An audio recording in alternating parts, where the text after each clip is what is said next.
Hey guys, welcome to another Top Table Wargaming YouTube video. In this video we are going to be showcasing a commission piece which I was recently commissioned to do for Mr. Josh Triffit from the GBHL group.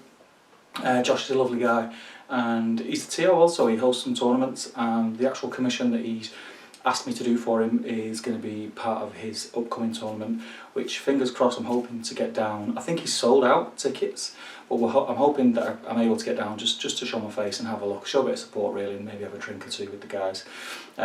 So basically, yeah, he contacted me about commissions.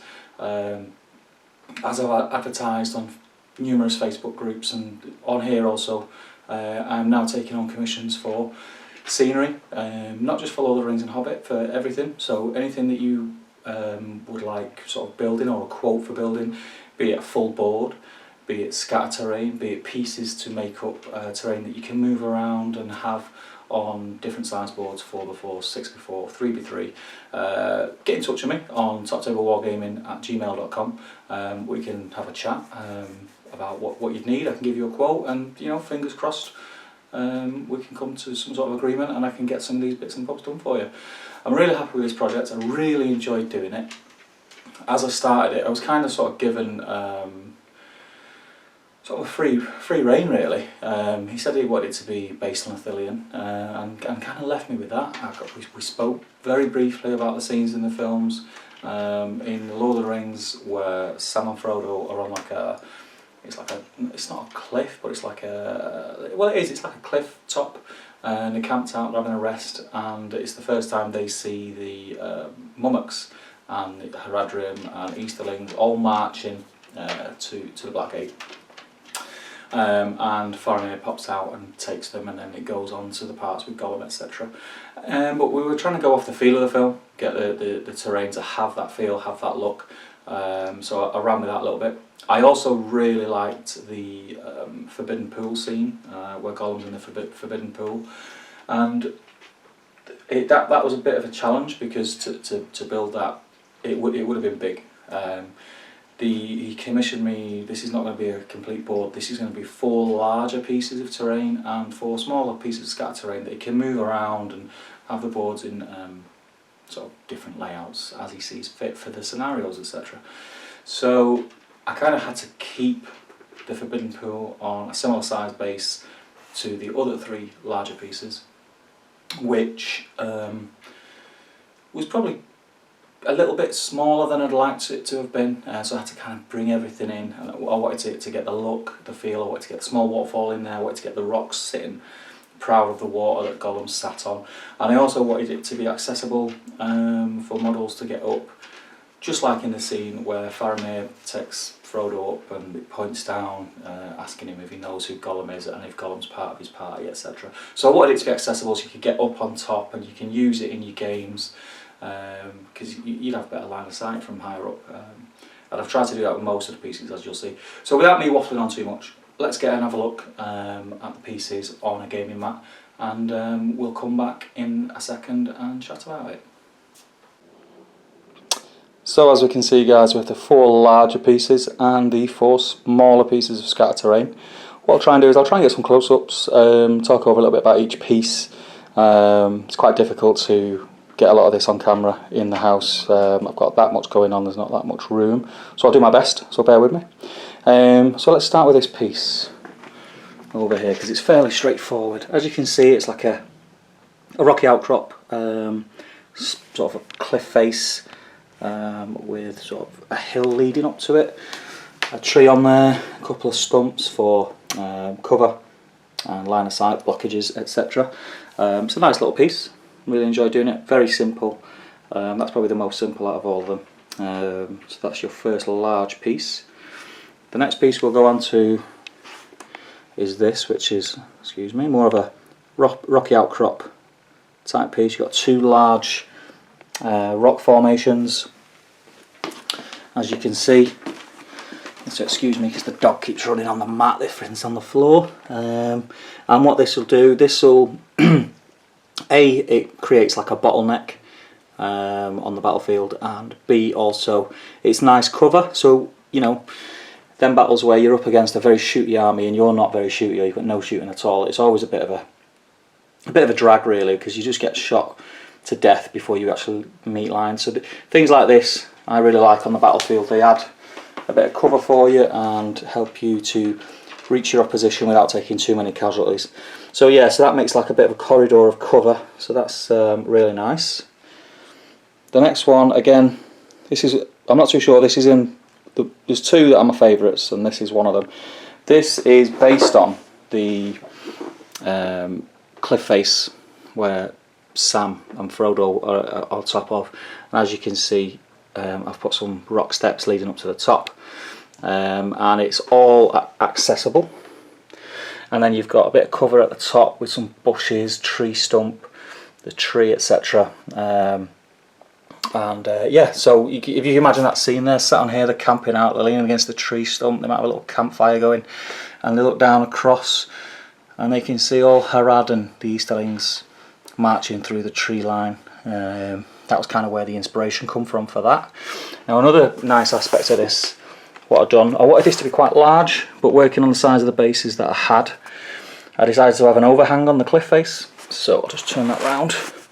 As you can see, you can get underneath,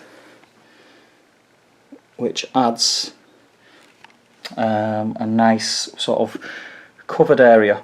Again, just to help out against any nasties that might be coming. You can take cover underneath, which is cool.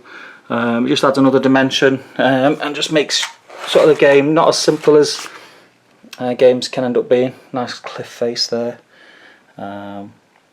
This is made out of foam, mainly foam, with some plaster bandage on, and then textured, and obviously the rocks and everything's sealed in PVA.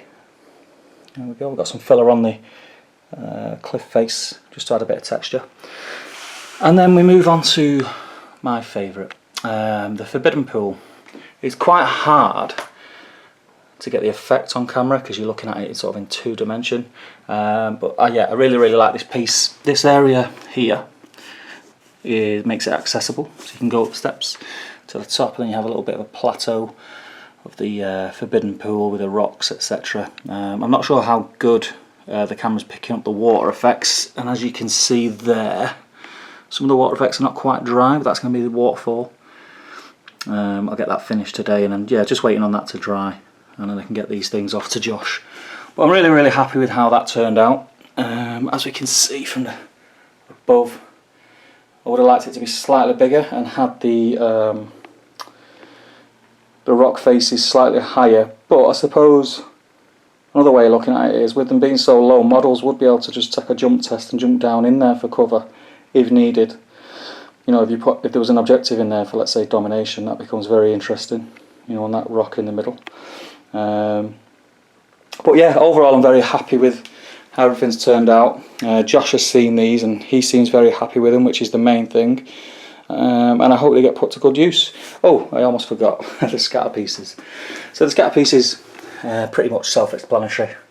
They're just sort of line of sight blockers really. So this one has a tree, a slight rock formation.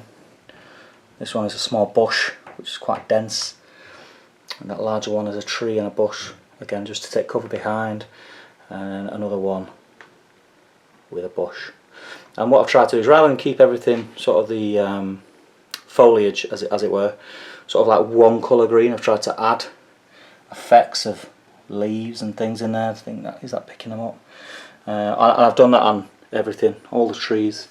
I'm really enjoying messing around with the foliage on trees and bushes at the minute, because it's amazing what you can do with the different sort of textures and colours that you're able to get hold of. So I'm really enjoying that. Again, just added some tree stumps just as a bit of detail to the bases of some of them. You can see that on there. But yeah, so that's it. I hope you've enjoyed looking at them, and I'll come back to you in a second. So that's the pieces, guys. Really happy with how it turned out. There's a couple of little pieces that I want to just do just before I send them off. There's nothing that's going to make a massive difference. So as you've seen them, it's pretty much as they're going to be. I was just waiting on a slightly different colour flock to come, just to mix up the colours a little bit and make it more natural looking. So that's due today. So I'm going to get that on. hopefully get the things packaged up, and I'm not sure if we're going to be posting it yet or if someone is going to be travelling down to see Josh. I think he mentioned that someone may be, so I'll need to have a chat with them. If they're able to set them, that's great. But yeah, that's the kind of thing that I'm offering. Again, I will take on commissions for full tables, so 4x4 tables, 3x3 tables, 6x4 tables, even if it was there, so where the pieces will be set on the board. I'll be showing some videos. If you've not already seen things that I've done like that, have a look at the hobby vlog excuse me, that GBHL James done on the GBHL channel of the Scour and Cheshire tournament, and you can see some of the tables that I've done. There was the Buckleberry Ferry board, which is a one-piece board, and all the terrain is fixed. And I'll be honest, I do prefer doing the boards like that, but I understand why people want the individual pieces that they can move around. It's a lot easier to store for one, and you can change it. So if you get bored of the layout, you can just swap things around, or add things or take things away as you see fit. So yeah, so get on over, there'll be links below for if you're interested in getting a quotation. I am offering a discount if you're a TO in the Great British Hobbit League. If you're a TO in the Great British Hobbit League, I'm knocking 10% off the price of the quotes, just because I'd really like for the tournaments in the league that I take part in to have, I mean, I'd feel like I've sort of give everyone a little piece of what I like to see on boards, and also, you know, it just makes a nice change from the usual stuff that you're seeing on gaming tables. It's nice to have custom pieces. I really like playing on custom pieces and having that varied look and feel, and the way the game plays out when you've got custom pieces, it's a lot different than having cluster of trees there, building there, and it's just, you know, it all becomes very uniformed and not very natural looking. So yeah, check the links below. If you're interested, get in touch with me. I mean, you can contact me via the email, or I'm always on the GBHL group on Facebook. You can PM me privately on Facebook. You can contact me through the Top Table Wargaming Facebook group. Loads of ways to contact me, and we can have a chat. And yeah, I will try and do my best to meet your expectations and sort of get in the price range that you're looking at spending on the different terrain, etc. We also have a lot of merchandise coming soon, so keep your eye on the website. And that's pretty much it. I just wanted to show the pieces off, show you what I've been doing, because I've been really busy behind the scenes. Yeah, and I hope to hear from you soon. I hope to see you at a tournament soon, and no doubt if you're in the GBHL group, I'll be chatting to you very, very soon. So keep on gaming, guys, and I'll see you in the next video. Take care. Bye.